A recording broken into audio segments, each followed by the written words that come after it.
seandainya rindu untuk menyembah Tuhan pada pagi hari ini, boleh lambaikan tangan saudara. Haleluya. Saya percaya kita semua dalam keadaan baik hari ini. Amin. Haleluya. Sungguh kita muji Tuhan, menyembah Tuhan. Kasih tepuk tangan yang terbaik buat Tuhan Yesus kita. Haleluya.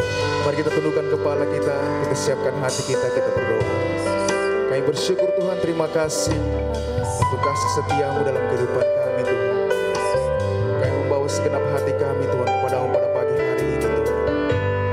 Biar setiap pujian dan penyembahan yang kami sampaikan kepadamu Tuhan, semuanya untuk hormat dan kemuliaan-Mu Tuhan.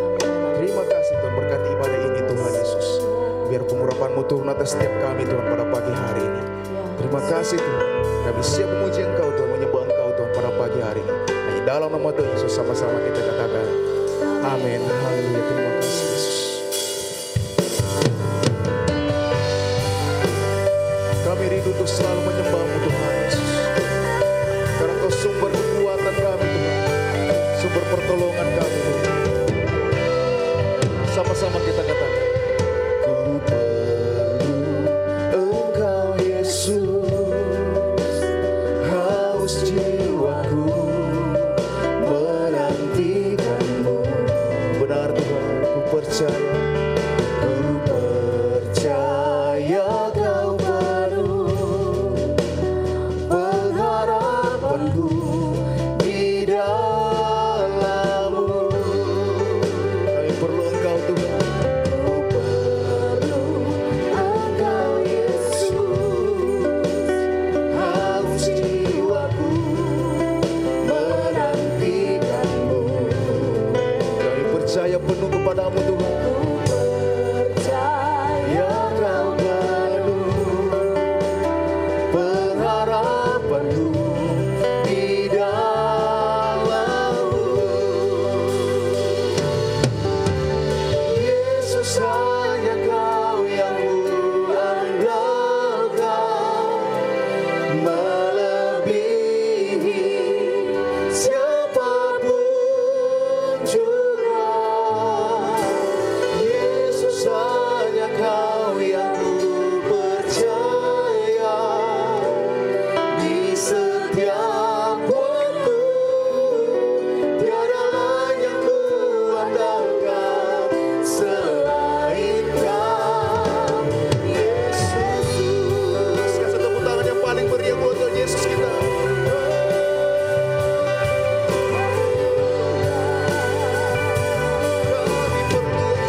Kepadamu Tuhan Yesus, menantikan-Mu.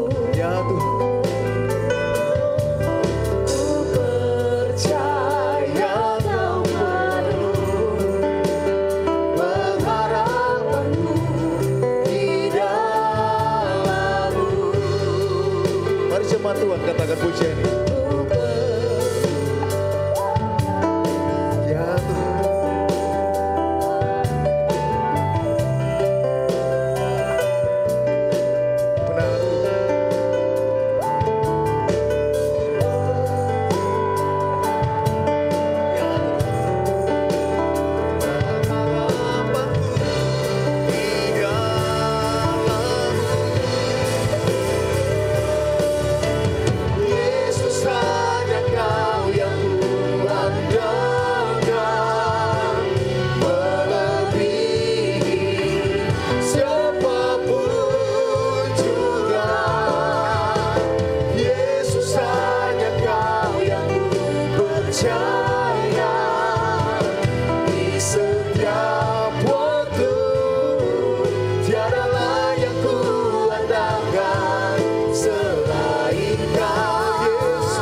katakan Yesus.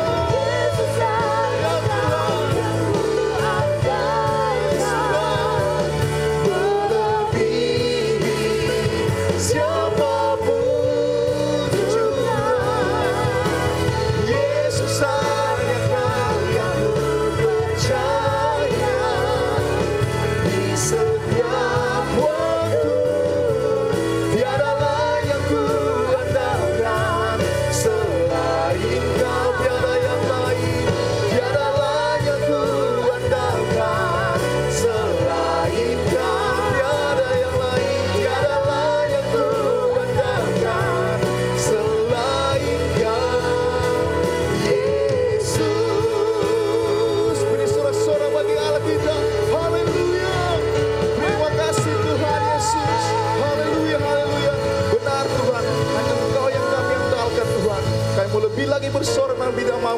Setiap jemaat yang siap bersorak bagi Allah kita, sama-sama katakan amin. Haleluya. Ada cita-cita yang baru pada pagi hari ini. Amin. Kasih tepuk tangan yang terbaik buat Allah kita. Haleluya.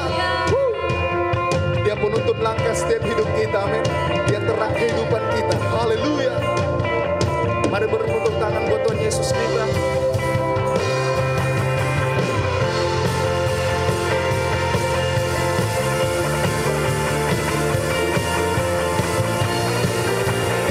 Sama-sama kita katakan pujian. Haleluya. Satu hal yang ku minta, ini yang ku ingini, berada dekatmu ya Tuhan, saksikan kemurahan-Mu. Satu hal yang ku tahu, ini yang ku ingini ya Tuhan, menikmati kasih di dalam. Mari jemaat Tuhan semua lambaikan tangan, katakan Tuhan adalah terangku yang penuntun hidupku. Kau buatku hidup di dalam rencana-Mu. Tiada ku takut, tiada ku gentar, bersama denganmu yang aku percaya. Percaya Tuhan Yesus. Satu hal yang ku minta, ini yang ku ingini, berada dekatmu, saksikan kamu. Coba Tuhan katakan satu hal. Amin.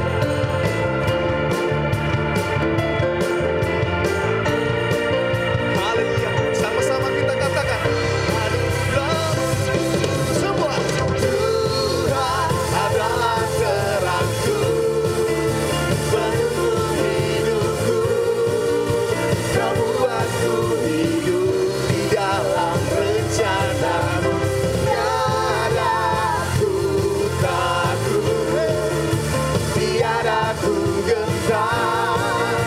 bersama denganmu yang aku percaya.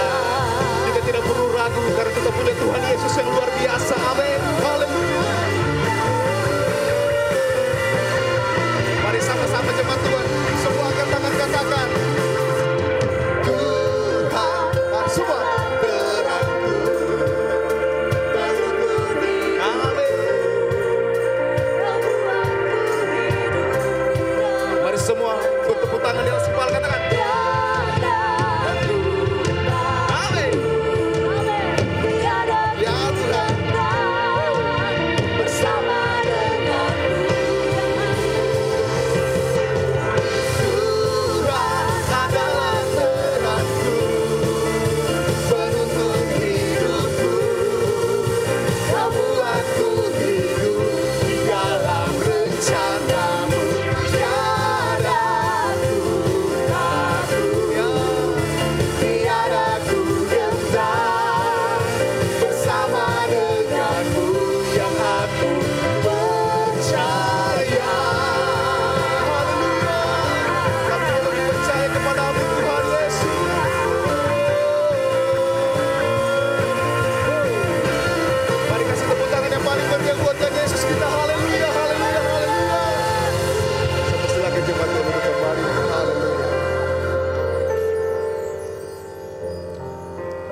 persiapkan persembahan kita.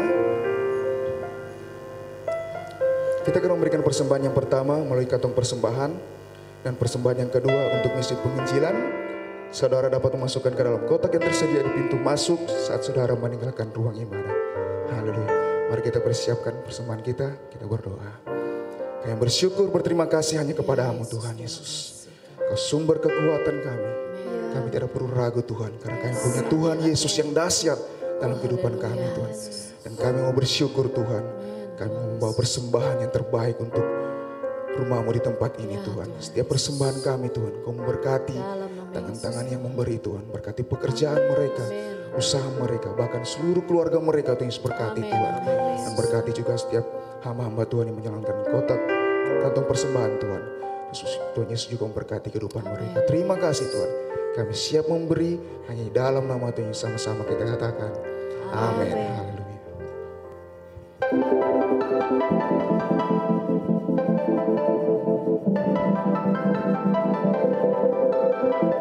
Hai jemaat Tuhan, Jumpa lagi dalam Sunday Update minggu ini. kami berdua akan menyampaikan beberapa informasi ibadah selama sepekan ini. Inilah Sunday Update 15 Oktober 2023. Bagi jemaat Tuhan, jangan lewatkan ibadah doa malam setiap hari Kamis pukul 7 malam bertempat di gedung gereja. Dan ibadah doa puasa setiap hari Jumat pukul 12 siang bertempat di ruang serbaguna.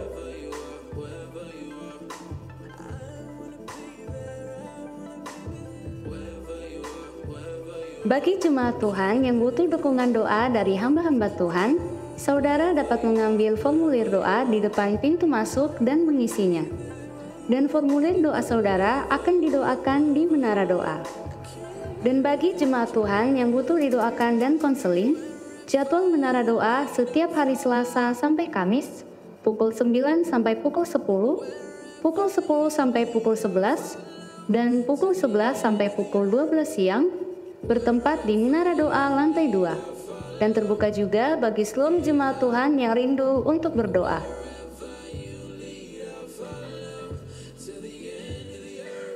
Informasi bagi jemaat Tuhan yang ingin memberikan persembahan melalui transfer bank, saudara dapat mengirimkan bukti transfer melalui nomor WhatsApp 0812 2238 2829. Dan bagi saudara yang akan memberikan persembahan kedua yang saudara berikan akan dipergunakan untuk mendukung misi penginjilan.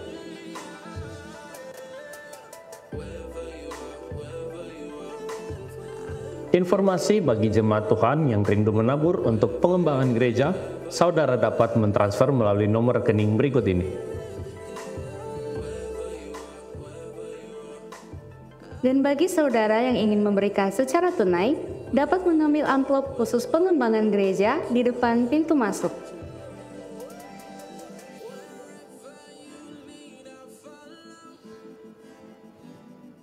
Kevin, hari Selasa malam kok kemana? Udah kemana-mana sih, Fe. Paling cuma cari makan. Hari Selasa depan ada ibadah yutil nih di gereja jam 7 malam. Oh buat teman-teman Yutuni yang usia 18 sampai 24 tahun, ayo ikut bergabung ibadah dengan kita minggu depan. Jangan lupa ajak teman-teman, saudara, dan bestie-bestinya kalian untuk datang ya. See you guys.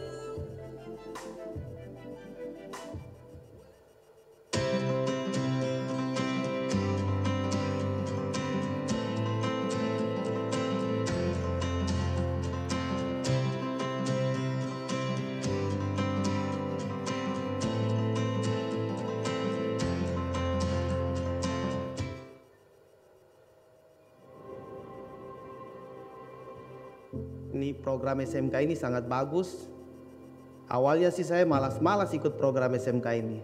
Namun setelah dijalani setiap tahap, ternyata SMK ini bagus. Dan dalam pribadi saya sangat bagus dan mengubah hidup saya. Dan juga keluarga saya. Terima kasih. Ya, benar itu. Kami bersyukur sekali kepada Tuhan dan kepada Ibu Gembala beserta seluruh staf gereja GB Worldwide karena telah menghadirkan program SMK ini. Lewat program ini kami sangat diberkati dan diubahkan untuk menjadi pribadi yang lebih baik lagi. baik dalam hal kesembuhan luka batin, karena dalam hidup ini kami tidak lepas bertemu dengan manusia yang bisa saja menyakiti hati kami. Tapi lewat belajaran ini kami diajarkan untuk menjadi seperti Kristus yang mampu mengampuni setiap orang yang bersalah kepada kami. Begitu juga kami diajarkan, di sini dinyatakan kebenaran bahwa sebenarnya perpuluhan itu bukan ajaran dari manusia, tetapi sebenarnya itu perintah langsung daripada Tuhan. Dan itu wajib untuk kita lakukan. Memberi perpuluhan itu bukan pilihan, tetapi kewajiban. Karena dengan memberikan perpuluhan, kita sudah melakukan dan mengembalikan apa yang menjadi milik Tuhan. Dan kami sangat berterima kasih, sekali lagi kami sangat berterima kasih dan bersyukur banyak sekali yang kami terima lewat program ini.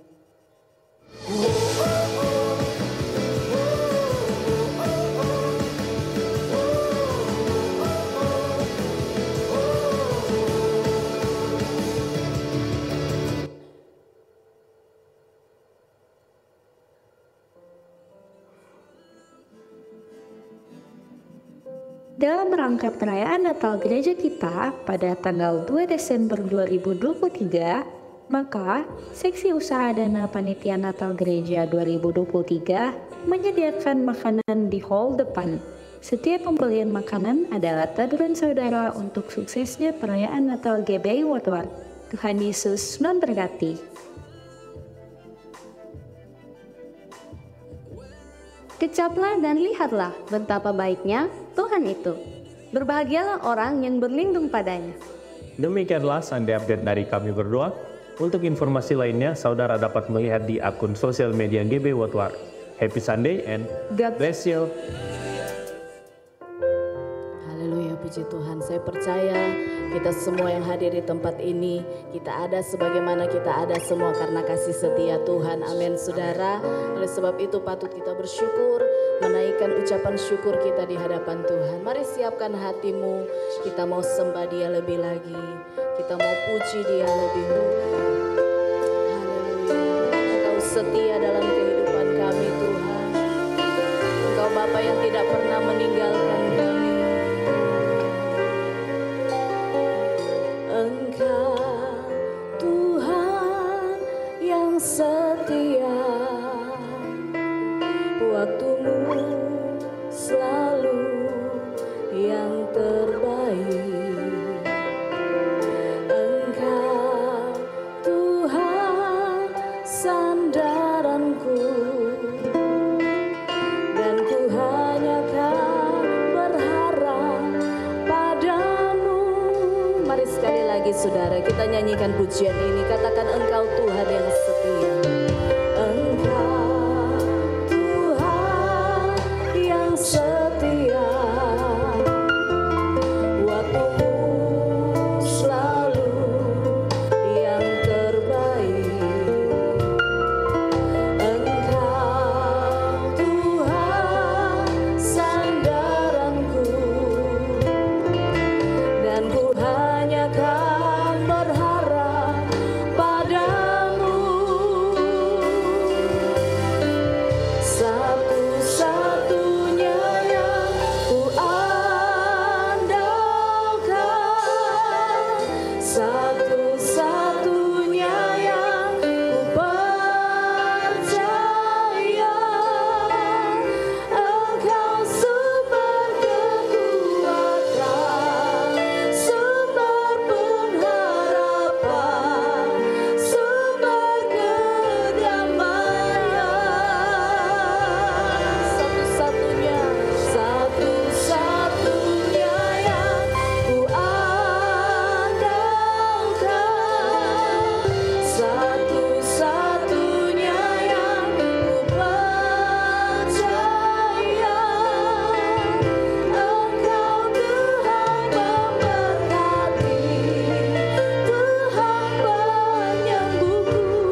saja andalan dalam hidup kita. Amin, saudara.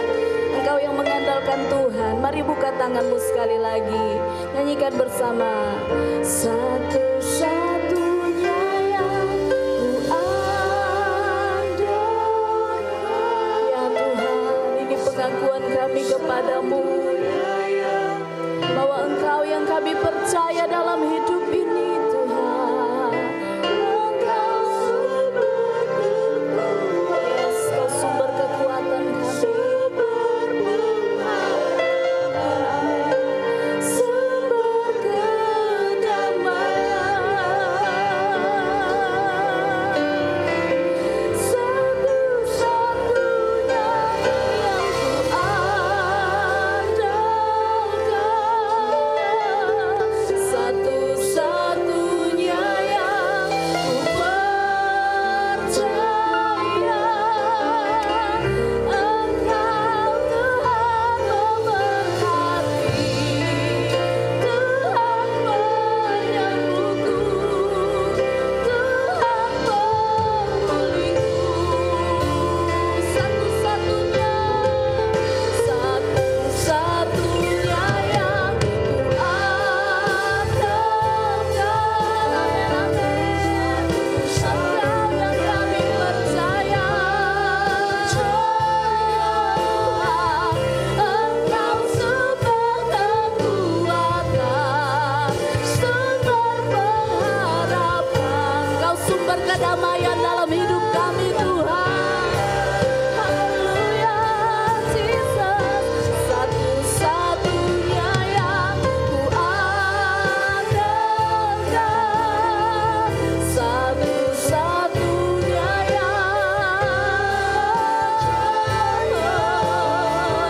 Engkau Tuhan memberkati, Tuhan penyembuhku, dan Tuhan pemulihku. Katakan Engkau Tuhan yang memberkati kami. Engkau Tuhan memberkati, Tuhan penyembuh. Sekali lagi dengan iman katakan. Engkau Tuhan memberkati, Tuhan penyembuhku, Tuhan memulihku. Sorak-sorai bagi Allah kita. Kami percaya. Mari engkau yang percaya sama Tuhan, angkat suaramu, buka mulutmu untuk memuji Allah kita. Kami mau percaya kepadamu, Tuhan. Oh, Jesus, satu-satunya yang kami percaya, satu-satunya andalan kami. Dalam setiap hidup kami, ajar kami untuk mengandalkan Engkau, Tuhan. Oh, haleluya.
Sebab kami percaya Engkau satu-satunya andalan dalam hidup kami. Tidak ada yang lain Tuhan.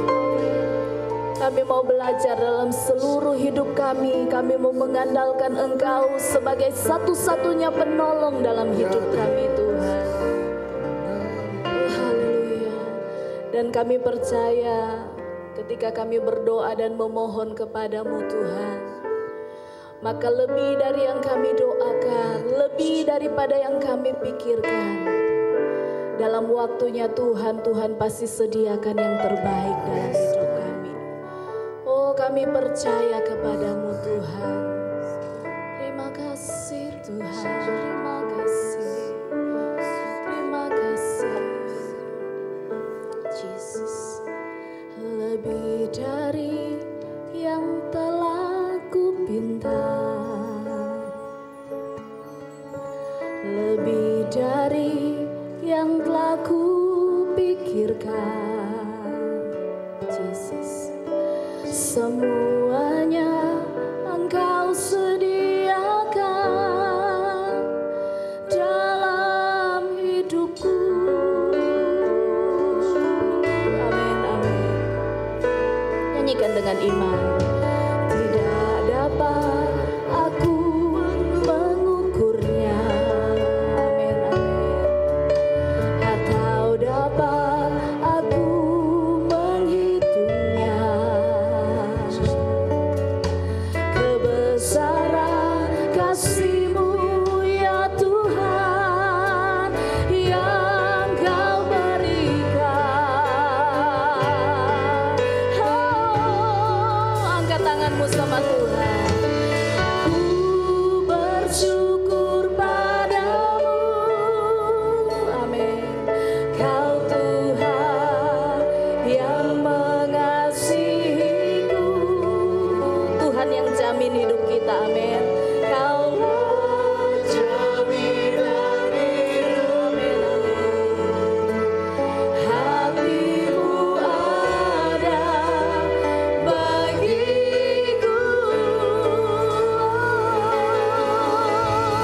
Ku bersyukur padamu, Kau Tuhan yang mengasihiku. Kau jadikan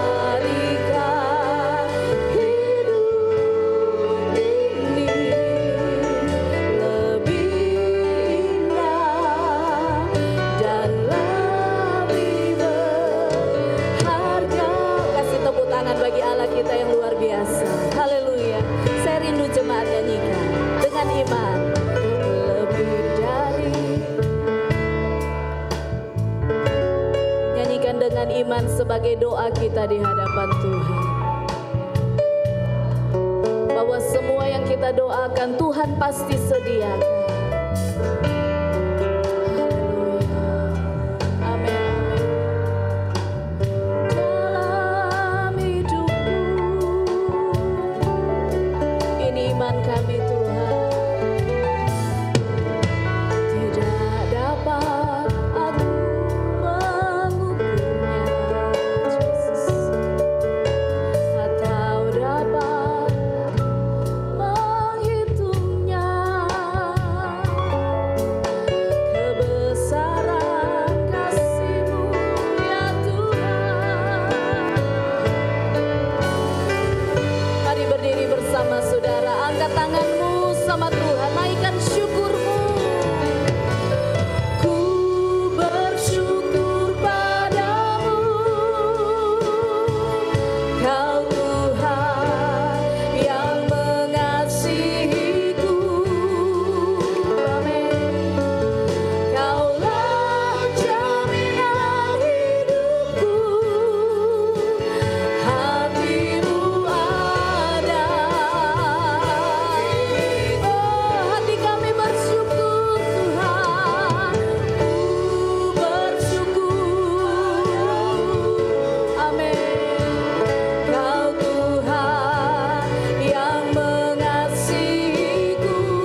Terima kasih untuk anugerah Tuhan.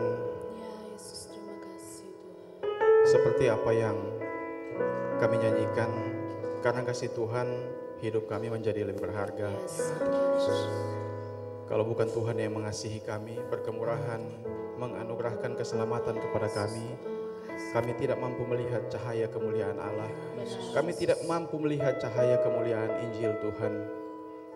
Tapi kami bersyukur, bahkan ketika kami datang ke tempat ini, kami tahu semua karena kemurahan Tuhan. Ketika kami memiliki kesempatan untuk datang beribadah, itu semua anugerah Tuhan.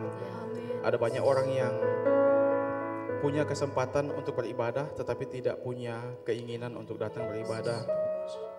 Mungkin ada sebagian orang yang ingin datang beribadah tetapi terhalang oleh banyak hal. Tapi kalau kami punya kesempatan dan kemauan untuk datang beribadah, kami percaya itu anugerah Tuhan bagi kami, yang memampukan kami, yang menganugerahkan semangat bagi kami untuk datang beribadah, memuji, menyembah Tuhan. Dan kami akan menerima firman Tuhan bersama-sama. Dengan penuh kesadaran kami mau berkata bahwa kalau bukan Tuhan yang menolong kami tidak bisa mengerti firman Tuhan. Kami bersyukur karena kami berbagian di dalam firman Tuhan. Kami bersyukur karena kami berbagian di dalam kabar baik dari Tuhan. Dan Tuhan tolong kami supaya Tuhan berikan hikmat kepada kami mengerti firman Tuhan. Kami semakin tahu apa yang Tuhan kehendaki dalam hidup kami. Kami semakin tahu apa yang Tuhan ingin kami lakukan.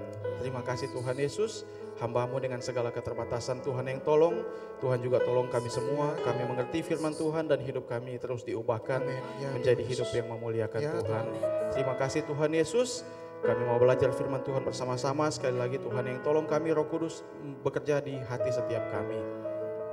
Dalam nama Yesus kami berdoa, kami sambut berkat firman-Mu, sama-sama katakan amin. Amin. Silakan duduk Bapak Ibu Saudara. Shalom. Selamat pagi. Kita bersyukur kita bisa kembali lagi beribadah. Saudara, saya ajak kita sama-sama merenungkan satu bagian firman Tuhan. Kita akan belajar lagi bersama-sama bagian firman Tuhan dari Wahyu pasal 3 ayat 14 sampai ayat yang ke-22. Wahyu pasal 3 ayat 14 sampai ayat yang ke-22. Kita akan baca bagian ini bergantian karena cukup panjang. Saya baca ayat yang ke-14, Bapak Ibu Saudara baca ayat 15, kita bergantian sampai ayat yang ke-22. Judul perikopnya adalah kepada jemaat di Laodikia. Jadi saya jelaskan dulu, ini adalah surat firman Tuhan kepada 7 jemaat di Asia Kecil. Jadi kalau kita lihat dari Wahyu pasal 2 sampai Wahyu pasal 3, ada 7 jemaat yang mendapatkan surat-surat ini. Tetapi masing-masing surat punya isi yang berbeda. Begitu. Jadi yang kita baca ini adalah surat untuk surat kepada jemaat yang ada di kota Laodikia. Jadi namanya jemaat Laodikia. Dan selebihnya saya akan mengatakan ini jemaat Laodikia, jadi jemaat yang ada di kota Laodikia. Saya bacakan ayat yang ke-14.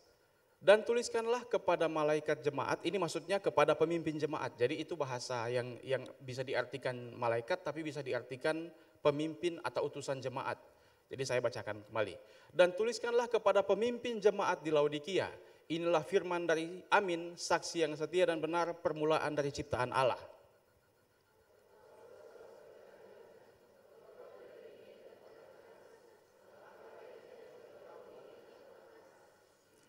Jadi karena engkau suam-suam kuku dan tidak dingin atau panas, aku akan memuntahkan engkau dari mulutku.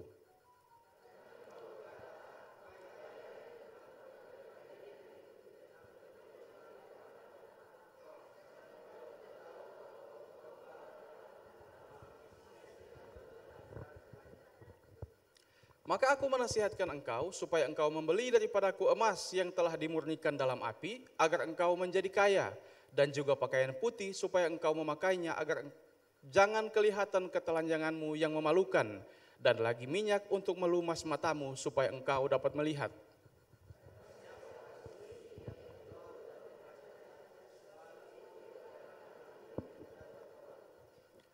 Lihat, aku berdiri di muka pintu dan mengetok. Jikalau ada orang yang mendengar suaraku dan membukakan pintu, aku akan masuk mendapatkannya dan aku makan bersama-sama dengan dia dan ia bersama-sama dengan aku.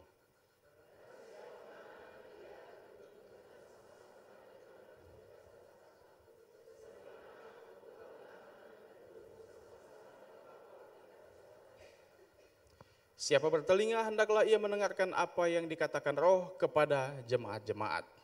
Saudara, dari pembacaan kita ini, dari perenungan kita akan firman Tuhan ini, saya beri judul berbanding terbalik. Jadi dari Wahyu 3 ayat 14 sampai ayat yang ke-22 ini, saya berikan judul renungan kita adalah berbanding terbalik. Saudara, menarik untuk mempelajari ketujuh jemaat ini. Kenapa saudara? Karena ketujuh jemaat ini merupakan representatif dari gereja Tuhan sepanjang masa. Jadi walaupun surat ini sudah ditulis 2000 tahun yang lalu, tapi setiap kalimat-kalimat itu sangat relevan untuk dibicarakan di masa kini, karena ternyata yang terjadi pada gereja Tuhan sepanjang masa itu, ya itu saja. Sesuai dengan apa yang terjadi kepada ketujuh jemaat ini, juga termasuk jemaat di Laodikia ini. Jadi yang terjadi sebenarnya masalahnya itu saja. Ada peringatan Tuhan di sana, ada nasihat Tuhan, ada teguran dosa, ada penghiburan dari masalah pergumulan, ada janji-janji Tuhan dan sebagainya. Dan semuanya mirip dengan gereja Tuhan sampai saat ini. Sehingga menarik kalau kita mempelajari ini masih relevan sampai saat ini. Dan saya yakin sampai seterusnya, sampai di akhir zaman, bagian-bagian firman Tuhan ini tetap relevan untuk kita bicarakan. Itu hal yang menarik untuk kita pikirkan bersama-sama.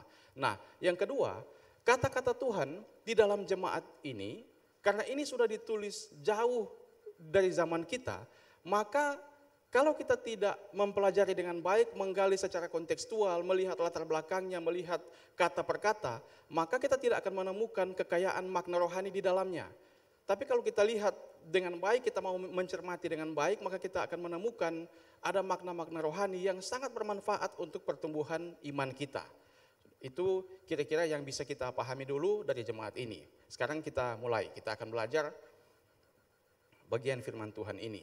Nah saudara, kita sudah berulang kali mendengarkan khotbah dari bagian ini. Saya ingat beberapa waktu yang lalu, mungkin kalau tidak salah tahun lalu, yang terakhir mengkhotbahkan tentang jemaat Laodikia ini adalah Pak Joy. Jadi Pak Joy sudah menjelaskan, tadi kalau kita baca itu mereka dikatakan adalah jemaat yang kondisi rohaninya itu suam-suam kuku. Tidak dingin, tidak panas, lau-lau seperti namanya Laodikia. Jadi tidak dingin dan tidak panas.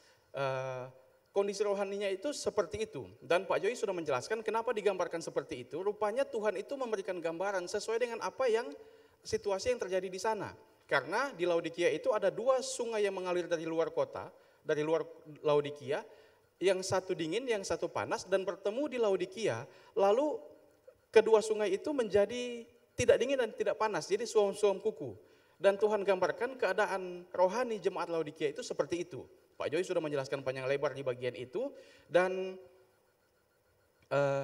saya tidak akan membicarakan tentang suam-suam kuku ini. Saya mengajak kita untuk menyoroti dari sisi yang lain. Saya mengajak kita untuk menyoroti dari dua hal, yaitu apa yang menjadi penyebab jemaat Laodikia itu mengalami kesuaman rohani. Yang kedua, kita akan melihat apa nasihat Tuhan supaya mereka keluar dari kondisi kesuaman rohani itu. Jadi dua hal ini akan kita soroti. Kita tidak terlalu akan melihat bagian suam-suam kuku itu karena ini sudah dijelaskan berulang kali. Yang kita akan pelajari bersama-sama adalah dua hal ini. Apa penyebab mereka mengalami kesuaman rohani?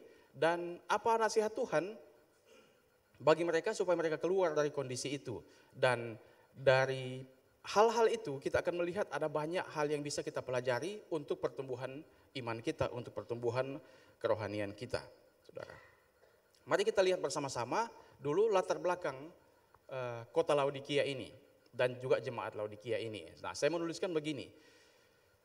Kondisi jemaat Laodikia di masa itu, di abad-abad pertama itu, Laodikia itu adalah kota yang paling kaya di antara ketujuh jemaat yang menerima surat ini. Jadi ada kota Philadelphia dan lain-lain, tetapi Laodikia ini menurut sejarah pada zaman itu, bukan di zaman sekarang, di zaman itu, kota itu adalah kota yang paling kaya. Kenapa? Karena disitulah pusat bisnis pertukaran uang, ada perbankan tentunya dengan sistem perbankan di masa itu. Tapi disitulah pusat pertukaran uang, pusat perbankan itu ada di Laodikia.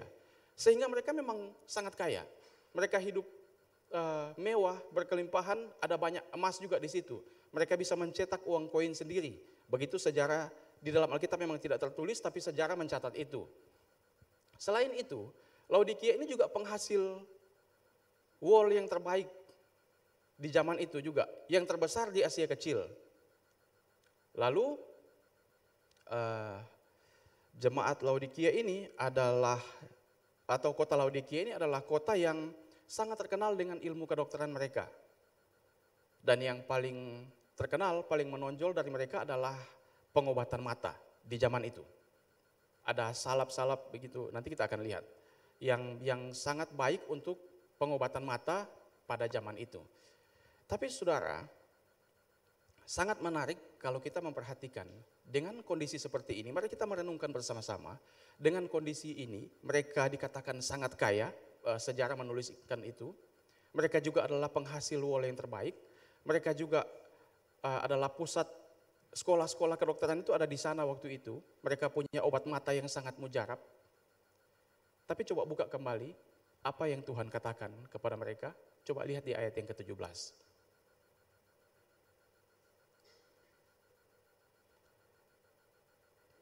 Wajar mereka katakan, karena engkau berkata, aku kaya dan aku telah memperkayakan diriku dan aku tidak kekurangan apa-apa.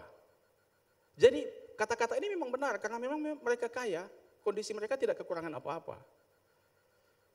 Tapi perhatikan baik-baik, dikatakan begini, engkau tidak tahu bahwa engkau melarat, malang, miskin, buta, dan telanjang.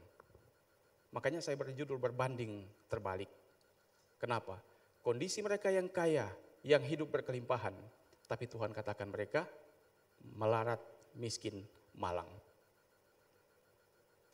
Mereka penghasil wool yang terbaik, secara otomatis orang-orang di Laodikia itu pasti punya pakaian yang mewah-mewah. Tetap tampilkan ayatnya.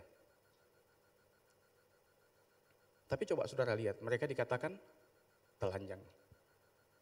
Ini sesuatu yang sangat mengejutkan sebenarnya. Mereka punya pengobatan mata yang terbaik di zaman itu. Tapi mereka dikatakan buta. Apa yang mereka nilai terhadap diri sendiri? Mereka katakan aku kaya dan tidak kekurangan apa-apa. Berbanding terbalik dengan apa yang Tuhan katakan kepada mereka. Kondisi mereka secara jasmani terbalik dengan kondisi mereka secara rohani. Yang pasti Tuhan bicara masalah rohani di sini. Karena kalau jasmani tidak mungkin kondisi mereka kaya. Kondisi mereka punya pengobatan yang luar biasa. Mereka adalah penghasil kain-kain yang terbaik di zaman itu. Tapi ternyata terbalik kondisi jasmani mereka dengan apa yang Tuhan lihat di dalam kondisi kerohanian mereka. Menjadi sesuatu hal yang berbanding terbalik. Dan ini sangat mengejutkan saudara. Nah seperti apa yang saya katakan tadi, bahwa ketujuh jemaat ini, apa yang kita bicarakan tentang mereka itu, sampai hari ini tetap relevan. Kenapa saudara? Karena tidak ada yang menjamin saya ataupun saudara, siapapun kita yang melayani, yang tidak melayani, bahkan kami yang berkhotbah di atas mimbar ini, untuk kita tidak mengalami kesuaman rohani. Tidak ada jaminan itu saudara. Siapapun kita, tidak ada jaminan bahwa kita tidak mengalami kesuaman rohani. Sehingga kita bersyukur kepada Tuhan. Tuhan mengingatkan jemaat di Laodikia, tapi juga bagian ini mengingatkan kepada kita. Dan mari kita akan belajar bersama-sama, apa penyebab mereka menjadi suam-suam kuku? Kenapa mereka mengalami kesuaman rohani seperti ini? Saya belajar dan juga melihat ada banyak para teolog yang membicarakan bagian ini, ada banyak penafsir yang membicarakan bagian ini. Mereka berkesimpulan yang sama bahwa jemaat Laodikia itu mengalami kesuaman rohani karena mereka memandang berkat Tuhan lebih daripada Tuhan. Karena mereka mulai berfokus kepada berkat Tuhan lebih daripada berfokus kepada Tuhan.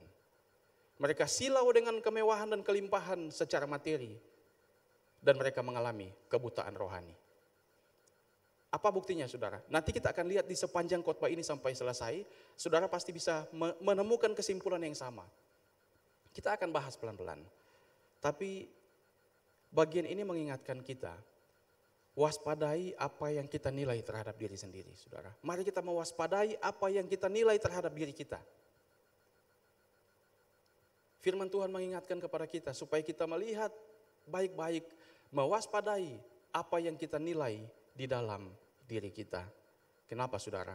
Karena kita ini rentan jatuh ke dalam rasa cukup yang palsu. Kita sangat rentan jatuh ke dalam sebuah kecukupan rohani yang palsu. Kita anggap kita sudah punya semuanya. Saya ingin tegaskan begini, saudara. Ini bukan peringatan kepada orang kaya, bukan. Ini peringatan kepada kita semua. Kenapa?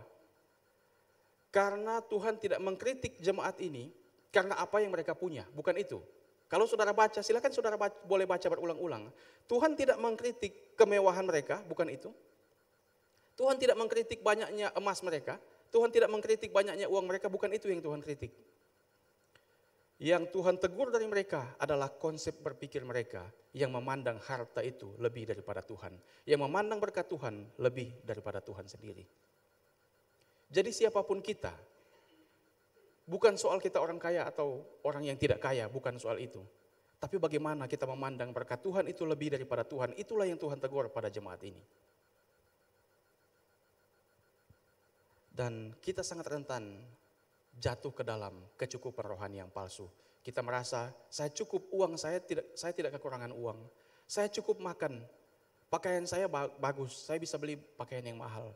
Dan kita pikir bahwa kecukupan secara jasmani itu merupakan indikator kecukupan rohani. Tapi bagian ini mengajarkan kita supaya kita mewaspadai apa yang kita nilai terhadap diri sendiri. Mewaspadai bagaimana cara kita membandingkan berkat-berkat jasmani itu dengan kondisi kerohanian kita, supaya kita tidak jatuh ke dalam rasa cukup atau kecukupan rohani yang palsu. Kalau saudara ingat, saya berkhotbah mungkin 2 bulan yang lalu tentang berbahagialah orang yang miskin di hadapan Allah. Itu juga bukan bicara miskin secara materi, tapi bagaimana orang itu merasa dia tidak punya apa-apa di hadapan Tuhan. Dia tahu dia lemah, dia tahu dia tidak berdaya, dia tahu dia berdosa, dia tahu dia tidak bisa menyelamatkan diri sendiri, dan dia mengemis kasih karunia Tuhan. Itulah orang yang berbahagia, yang miskin di hadapan Allah. Dan saya mencontohkan bahwa sangat berbahaya ketika kita merasa kaya di hadapan Allah, tetapi ternyata Tuhan tidak melihat itu. Itu yang saya khotbahkan di bulan lalu tentang berbahagialah orang yang miskin di hadapan Allah. Dan saudara, inilah contoh konkretnya. Contoh konkretnya ada di sini. Mereka merasa kaya, mereka merasa tidak punya kekurangan apa-apa. Tapi ternyata di tengah kondisi yang serba mewah itu, Tuhan katakan mereka miskin, melarat, malang, buta, telanjang. Ini teguran yang keras sekali, saudara. Dan kalau kita tidak mewaspadai diri kita juga akan sampai pada kesuaman rohani yang sama.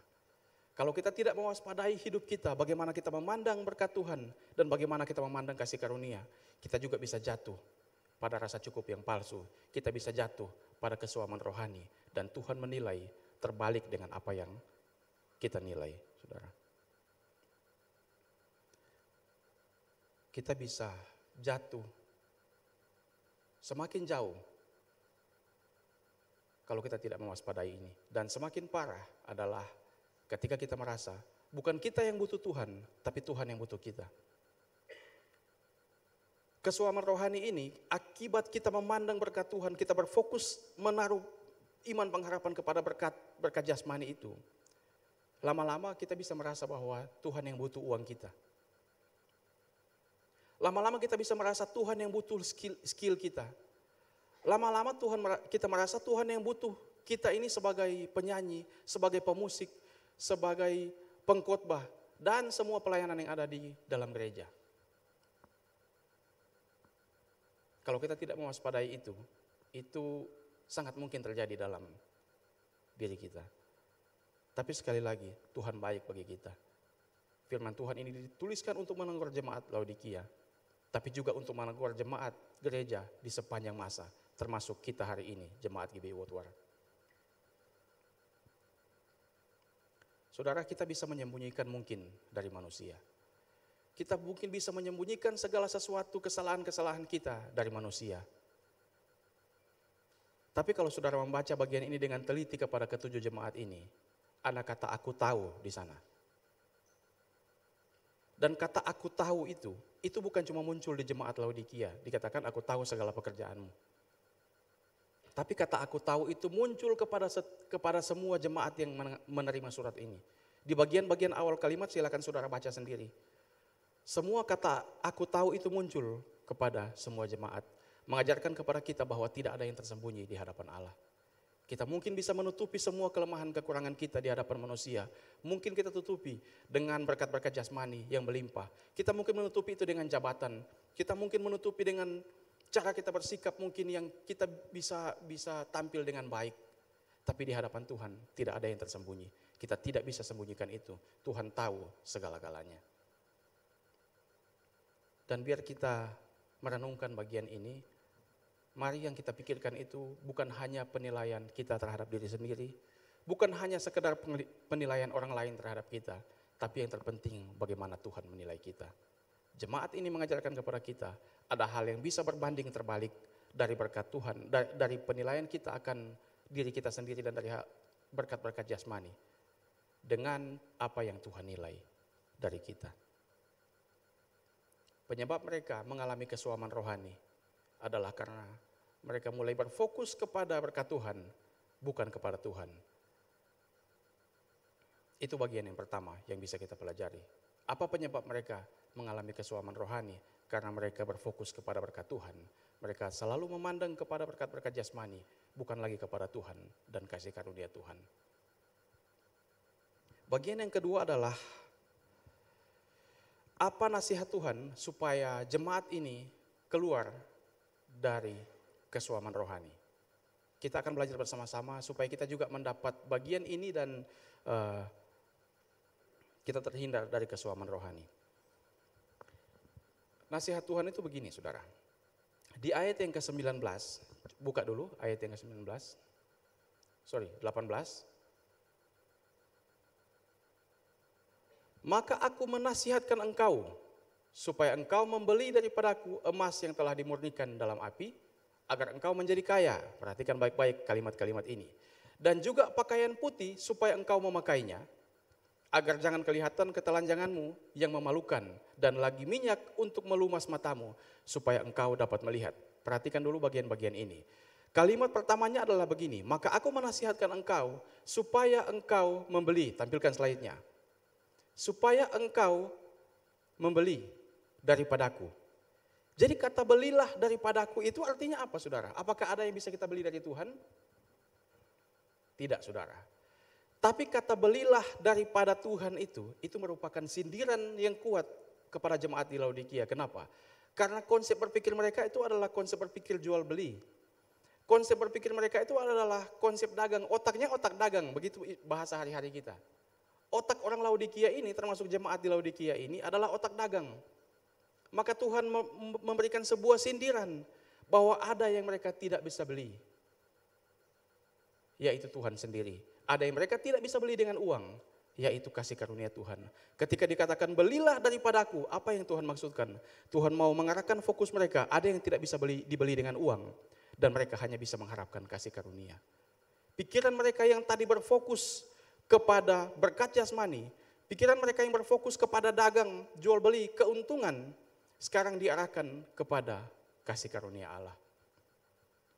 Mereka diingatkan lagi tentang kasih karunia Allah yang sudah mereka terima ketika para rasul menginjil di Laodikia ini.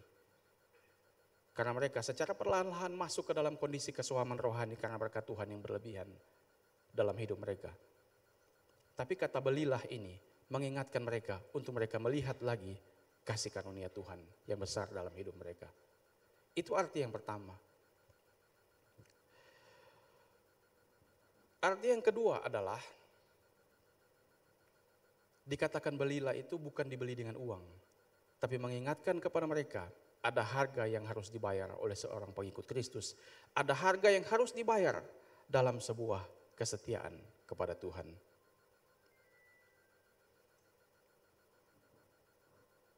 Dari sini kita bisa belajar Mengapa para penafsir itu berkesimpulan kondisi kesuaman rohani mereka itu disebabkan karena mereka berfokus kepada berkat jasmani. Kenapa? Karena kata belilah daripadaku yang sudah saya bahas tadi itu, sindiran kepada mereka supaya mereka mengingat kasih karunia Tuhan itu menjadi indikator bahwa memang mereka sudah tidak lagi melihat kepada Tuhan. Mereka tidak lagi melihat kepada kasih karunia Tuhan.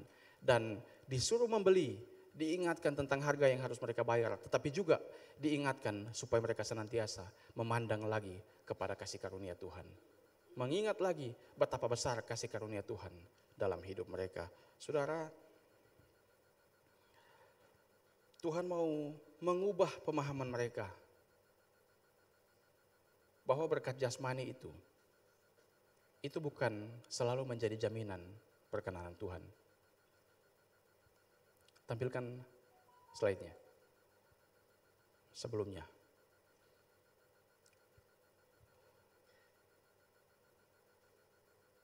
Sorry, slide yang selanjutnya. Mereka mau diingatkan oleh Tuhan bahwa kelimpahan berkat jasmani itu bukan jaminan perkenanan Tuhan. Bukan, saudara. Kenapa? Karena kita sudah lihat tadi di Wahyu pasal 3 yang kita baca ini, kita tidak usah kemana-mana. Wahyu pasal 3 ayat 17 itu, mereka punya berkat Tuhan yang sangat secara jasmani itu sangat mewah. Tapi ternyata di ayat 17 itu berbanding terbalik. Tapi juga kita belajar bahwa masalah pergumulan hidup itu, sakit penyakit yang kita alami, itu juga tidak selalu merupakan kutukan dari Tuhan. Kenapa? Karena Wahyu pasal 3 ayat 19 kita sudah baca. Tuhan katakan, Tuhan menegur, menghajar orang yang dikasihi. Jadi bisa jadi masalah pergumulan yang kita dapatkan, sakit penyakit yang kita alami, tidak selalu itu merupakan kutukan Tuhan, bukan, saudara. Tapi bisa jadi itu merupakan hajaran Tuhan. Justru itu menunjukkan bahwa Tuhan mengasihi kita. Bukan saya yang bilang, saudara. Firman Tuhan yang bilang. Kalau kita mau manipulasi memang bisa. Kita mulai ambil dari ayat sini, ayat sana, kumpulkan semuanya lalu jadikan satu, lalu kita buat dogma sendiri bahwa kelimpahan jasmani itu adalah jaminan perkenanan Tuhan. Kalau sakit itu kutukan. Tapi kalau kita belajar firman Tuhan dengan cermat, mengapa kalau saudara perhatikan saya selalu ketika berkhotbah, saya tidak lari ke sana kemari ke sana menghubungkan sini sana. Kenapa? Supaya bagian di dalam satu konteks yang pesan firman Tuhan itu benar-benar kita keluarkan isinya. Walaupun saya tahu saya banyak salah mungkin di dalam penafsiran. Tapi dengan kita belajar satu perikop begini, maka kita akan berusaha mengeluarkan apa yang menjadi maksud ketika bagian ini ditulis. Tentu kita tidak bisa mengerti semua, kita terbatas, bagaimana mungkin kita bisa mengerti firman Tuhan yang kaya ini. Tapi dengan kita belajar satu bagian yang kita berusaha untuk menggali kedalamannya, maka kita cenderung untuk meminimalisir kesalahan. Dan kita menemukan bahwa ternyata memang berkat jasmani itu bukan jaminan perkenanan Tuhan. Bisa jadi jaminan perkenanan Tuhan, tapi belum tentu. Masalah pergumulan sakit penyakit yang kita alami juga tidak selalu merupakan kutukan. Kenapa? Karena Tuhan katakan, barang siapa yang kukasihi, ia kutegur dan kuhajar. Jadi hajaran Tuhan itu bisa merupakan bentuk kasih Tuhan, bukan kutukan. Jemaat di Laodikia ini diubahkan konsep berpikir mereka. Sekali lagi ini bukan teguran untuk orang kaya, bukan. Teguran untuk orang yang konsep berpikirnya itu memandang berkat Tuhan lebih daripada pribadi Tuhan sendiri. Dan apa yang Tuhan katakan kepada mereka? Slide yang sebelumnya. Dikatakan mereka, belilah emas yang sudah dimurnikan di dalam api. Apa maksudnya, saudara? Kalau kita belajar di dalam Alkitab, maka selalu emas itu dihubungkan dengan kekayaan. Sampai sekarang pun begitu, emas itu selalu dihubungkan dengan kekayaan. Tapi mereka disuruh beli dari Tuhan, dapatkan dari Tuhan emas yang sudah dimurnikan di dalam api. Itu bicara apa, saudara? Itu bicara pribadi Tuhan sendiri, pribadi Tuhan Yesus sendiri. Dia adalah emas yang sudah dimurnikan. Mengajarkan kepada jemaat di Laodikia bahwa yang terpenting, yang paling bernilai dalam hidup ini bukanlah harta jasmani, tapi ketika kita punya Tuhan. Mengajarkan kepada jemaat di Laodikia yang terpenting dalam hidup ini bukan seberapa kaya kita, bukan apa yang kita nilai terhadap diri sendiri tentang kekayaan kita, tapi bagaimana Tuhan menilai kita. Yang terpenting bukanlah ketika kita punya segala-galanya di dunia ini. Tapi ketika kita punya Tuhan dan kasih karunia Tuhan, itu cukup bagi kita. Belilah daripadaku emas yang sudah dimurnikan. Itu bicara pribadi Tuhan. Mereka diingatkan tentang kasih karunia. Karena cuma kasih karunia yang bisa membuat mereka mendapatkan Tuhan. Dikatakan, belilah daripadaku pakaian putih supaya jangan terlihat ketelanjangan yang memalukan. Ketelanjangan itu juga bicara dosa. Mungkin akan terlalu panjang kalau saya membahas lagi dari kitab Kejadian tentang ketelanjangan di sana yang bicara tentang dosa. Tapi mungkin saudara bisa mengerti itu. Dari kitab Kejadian itu saudara sudah bisa menemukan bahwa ketelanjangan itu bicara tentang dosa yang tidak bisa ditebus oleh perbuatan baik kita dan hanya bisa ditebus oleh Tuhan. Itu bicara kasih karunia Tuhan. Pakaian putih itu bicara apa? Itu bisa bicara kesucian, bicara kekudusan hidup. Dan yang bisa menguduskan kita itu adalah Tuhan sendiri. Diingatkan lagi tentang kasih karunia Tuhan. Mereka disuruh membeli minyak untuk melumas mata mereka dari Tuhan. Itu bicara apa saudara? Itu bicara kebutaan rohani. Dan mata rohani yang bisa melihat itu lagi-lagi hanya bisa didapatkan karena kasih karunia Tuhan. Maka kalau kita mungkin sedang ada dalam kondisi kesuaman rohani, atau kita mau terhindar dari kesuaman rohani ini, mari kita memandang kepada kasih karunia. Cuma Tuhan yang bisa menyembuhkan kita, manusia itu dari kebutaan rohani. Ketika manusia jatuh di dalam dosa, manusia itu mengalami kebutaan rohani yang tidak tersembuhkan. Itu yang Rasul Paulus bilang di 2 Korintus. Tapi oleh kasih karunia Tuhan, kita mampu melihat cahaya kemuliaan Allah. Oleh kasih karunia Tuhan, kita mampu melihat cahaya kemuliaan Injil Tuhan, kabar baik. Saya ingin mengulangi bahwa tidak ada jaminan siapapun kita di sini tidak mengalami kesuaman rohani. Tapi puji Tuhan, firman Tuhan ini datang kepada kita, kepada saudara, dan kepada kami para hamba-hamba Tuhan. Untuk kita mewaspadai segala sesuatu yang ada dalam konsep berpikir kita. Bisa saja kita mungkin merasa bahwa kita sudah punya segala sesuatu dan itu jaminan Tuhan berkenan. Tapi bisa saja itu menjadi hal yang berbanding terbalik dengan apa yang Tuhan nilai dari kita. Tapi puji Tuhan, dengan adanya firman Tuhan ini, dengan adanya surat kepada jemaat Laodikia ini mengingatkan kita supaya kita tidak jatuh ke dalam rasa cukup yang palsu dan jatuh ke dalam kesuaman rohani. Saya tutup dengan satu kalimat yang dituliskan oleh seorang teolog bernama John Piper. Jadi John Piper ini dia adalah seorang teolog yang hebat. Dia katakan begini, kalau kita tidak dapat melihat matahari, kita hanya akan terkagum dengan lampu jalan. Kalau kita tidak dapat melihat petir, maka kita hanya akan terkesan dengan kembang api. Dan kalau kita tidak memalingkan badan kita dari kebesaran dan keagungan Tuhan, maka kita akan jatuh cinta dengan dunia yang semu dan fana dengan kesenangan yang sementara. Amin saudara. Saya ingin mengajak kita untuk mengakhiri bagian firman Tuhan ini.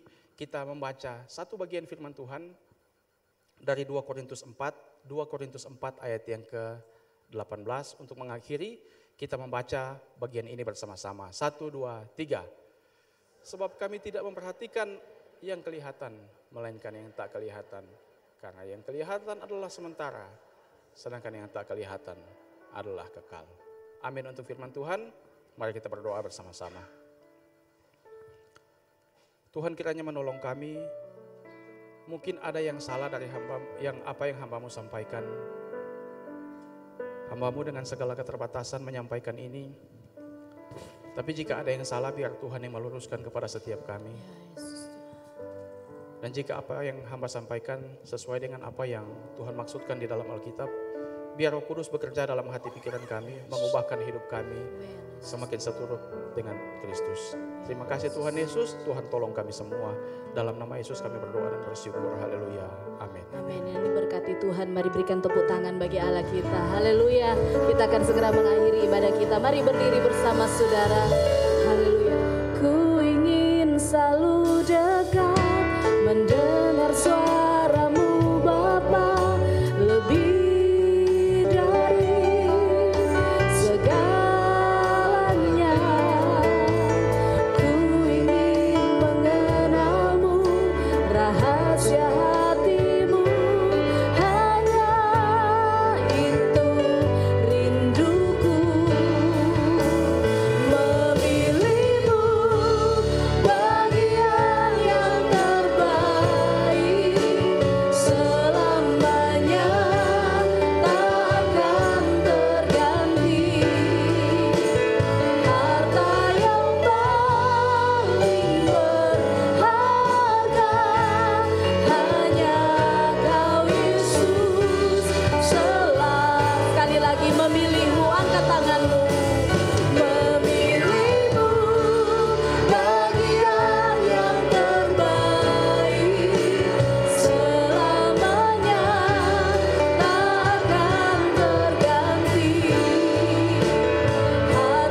kami untuk kami semakin mengerti akan kehendak Tuhan bagi kami.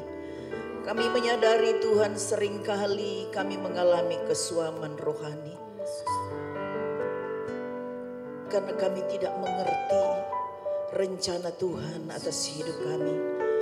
Kami tidak mengerti akan hati dan pikiran-Mu atas kehidupan kami. Kami hanya terfokus kepada hal-hal yang bersifat jasmani. Kami kehilangan akan kasih kepada Tuhan. Kami hanya lebih mengasihi apa yang terlihat dengan mata jasmani. Sehingga kami mengalami kemunduran secara rohani. Namun Tuhan, pada pagi hari ini Tuhan mengingatkan kami, Engkau adalah harta yang terbaik.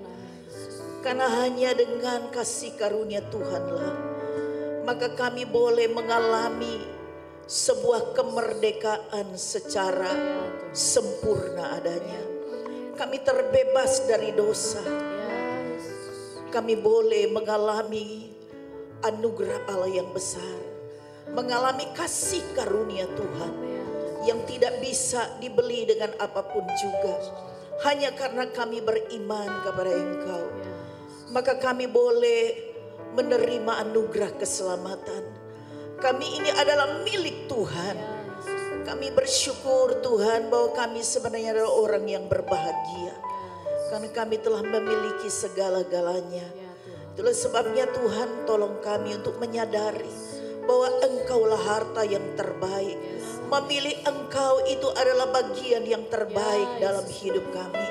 Karena dunia tidak bisa memberikan keselamatan. Dunia tidak bisa memberikan berkat yang sempurna. Karena semua yang diberikan dunia hanya bersifat semu, hanya bersifat sementara.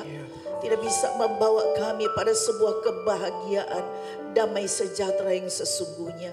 Sadarkan kami Tuhan, agar seberapa banyak kami yang sudah mendengar firman Tuhan, kami boleh mengerti akan pesan Tuhan bagi kami semua. Untuk kami terus bertumbuh dalam iman kami dan pengenalan akan Engkau dengan benar. Karena kami percaya itulah yang Tuhan mau dalam hidup kami. Sehingga kami dapat menikmati segala berkat-berkat yang Tuhan berikan bagi kami.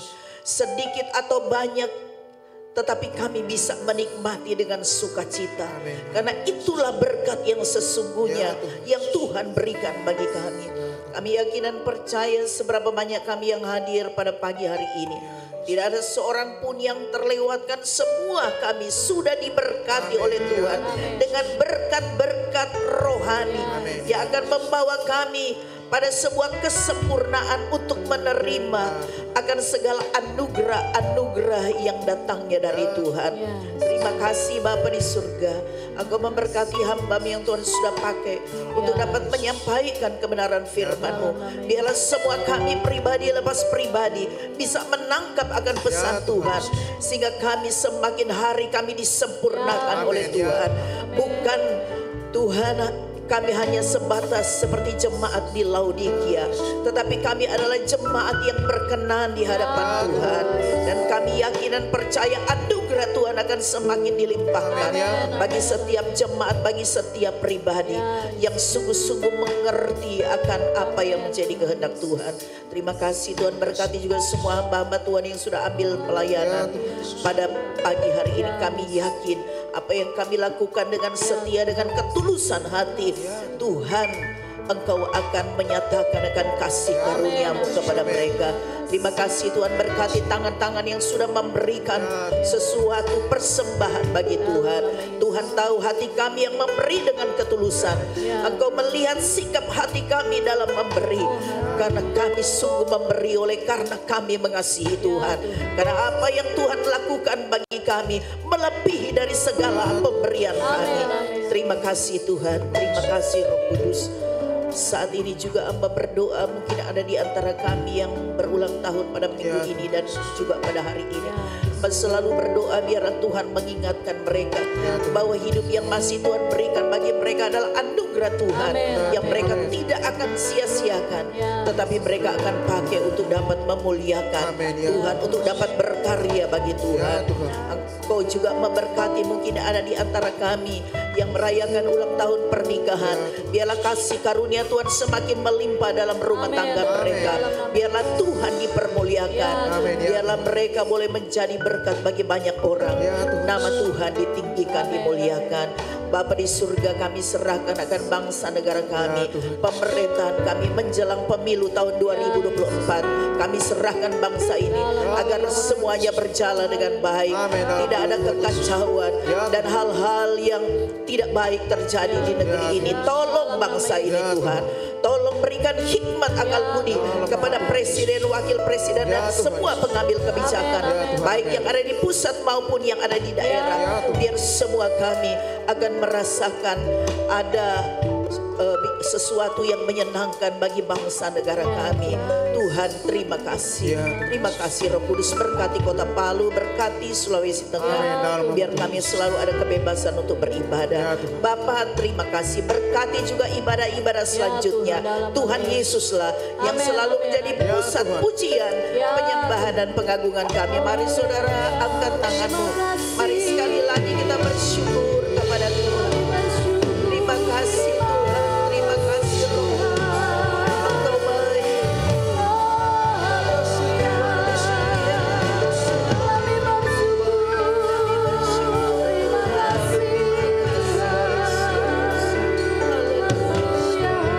Tuhan memberkati engkau dan melindungi engkau. Tuhan menyinari kau dengan wajahnya dan memberikan engkau kasih karunia. Tuhan menghadapkan wajahnya kepadamu dan memberikan engkau damai sejahtera. Sebab itu saudaraku yang dikasihi oleh Tuhan Yesus, marilah kita pulang bersama-sama dengan berkat rahmat dan anugerah dari Allah Bapa, yaitu di dalam nama Tuhan kita Yesus Kristus. Persekutuan dengan kuat kuasa Roh Kudus akan senantiasa menyertai kita semua, senantiasa memelihara dan melindungi kita, menguatkan kita setiap saat, serta memberkati kita semua mulai saat ini, besok dan seterusnya sampai Tuhan Yesus datang kembali. Haleluya. Yang percaya katakan sama-sama dengan iman. Amin. Selamat pagi, Tuhan Yesus memberkati. Tenang bersamamu.